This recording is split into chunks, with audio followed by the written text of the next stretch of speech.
What's up, everybody listening to SA Boxing Talk? You're here with me, Hayden Jones, and we're here to talk about MTK Global's latest signing from the MTK Africa division, headed by Colin Nathan. We're here to announce the signing of Luyanda Ntwanambi, and of course, this is a great signing for MTK Global. Still young, relatively unknown, but obviously great exposure for his region. Obviously, he's trained in the Eastern Cape. He's the WBO Youth Africa champion, and of course, as I said before, the MTK Africa division has just been launched, so it's good to see that the signings are being made. And yeah, so basically let's talk a little bit more about this guy. He goes by the name Pretty Boy, and we know a very famous someone that used to go by that name before he became money, and that was Floyd Mayweather. But let's don't deter.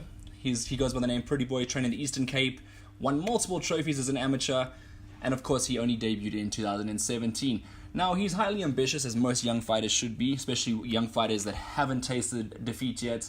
He seems like the type of guy that knows exactly what MTK Global is, and he wants to, take the right opportunities, and he feels like this is the perfect move for his boxing career. Now, he goes on to say in the press release actually done by MTK Global that he's had a relatively short amateur career before turning professional. He's still learning.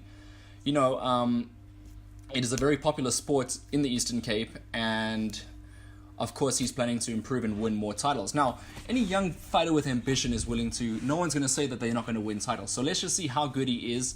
And, of course, he does have a draw in his record, but a lot of top boxers do have blemishes very early in their career that they learn from. Particularly in his case, having a shorter amateur career.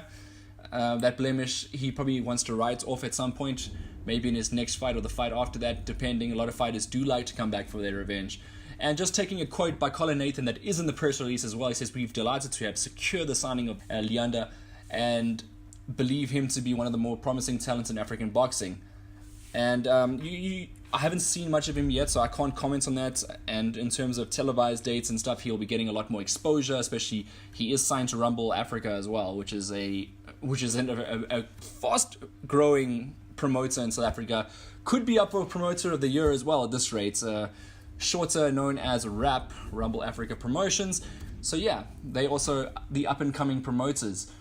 So in terms of the handling of him and what's going to happen, his situation is he will be with MTK Global signed, but he will remain in the Eastern Cape training with his current trainer, which is a good move. They often lose their prospects and aren't allowed to grow them, and they often come to Johannesburg for greener pastures. But obviously, in this case, he's going to get to continue with his trainer and kind of give his trainer a platform to develop, which is a good move from MTK. So yeah, next things next is to see him get in the ring, and of course for him to do MTK proud. Of course, MTK have just started the Africa division, as I've said before, so you can expect them to make a lot more signings, and there's so much talent in Africa that it's just about time that MTK gotcha, and it's such a blessing to have them. So yeah. So thanks everyone for listening, and always keep up to date on this channel with South African and international news. We'll always bring it straight to you. Cheers.